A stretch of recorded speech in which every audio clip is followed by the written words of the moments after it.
है क्या। काफी लोगों को पता नहीं है कि धारा 370 है क्या।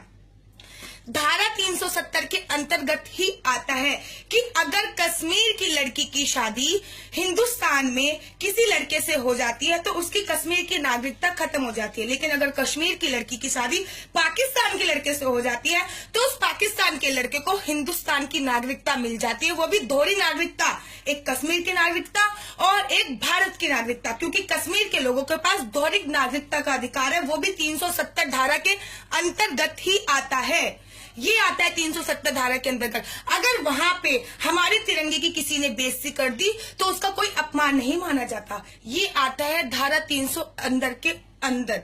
कश्मीर में भारत का कोई भी संविधान, कोई भी कानून लागू नहीं है, ये आता है धारा 370 के अंदर।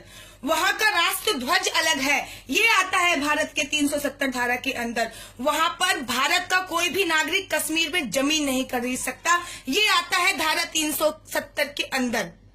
बड़े शर्म की बात है कि कश्मीर हमसे, भारत से 2 गुना, भारत सबसे ज्यादा किसी भी राज्य में इतना पैसा खर्च नहीं करता जितना वो कश्मीर में खर्च करता है।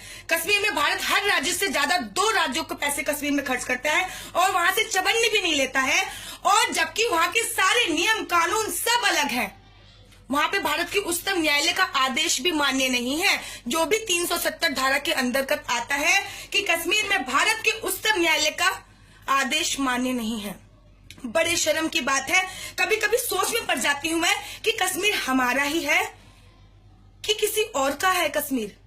इतने सारे नियम लागू। सबसे पहले मोदी जी, आपको हमारी सरकार है, हमारी सरकार। जब हम बोलते हैं ना, जब मोदी जी, योगी जी, भाजपा की सरकार बनी थी तो हमने बोला था कि अब हमारी सरकार है। जब हमारी सरकार है तो हम अपनी सरकार से मांगे करेंगे, क्योंकि बच्चा अपने माँ बापा के सामने ही रोता है। अब हमारी सरकार है इसलिए हम अपनी सरकार से मांग करेंगे कि वहां पे धारा 370 हटाई जाए, सैनिकों को उनका अधिकार दिया जाए, सैनिकों को उनका पूरा अधिकार दिया जाए। और अगर आप वहां पे धारा 370 नहीं हटा सकते हो, अगर वहां पे आप सैनिकों को उनके अधिकार नहीं दिला सकते हो, तो हमारे सैनिकों को कश्मीर से वापस बुला लीजिए। जो वहां पे पत्थर मारते हैं उनको लड़ने के लिए भेजिए। जब उनको गोली पड़ेगी ना, तब पता चलेगा कि कितने बेटे शहीद होते हैं।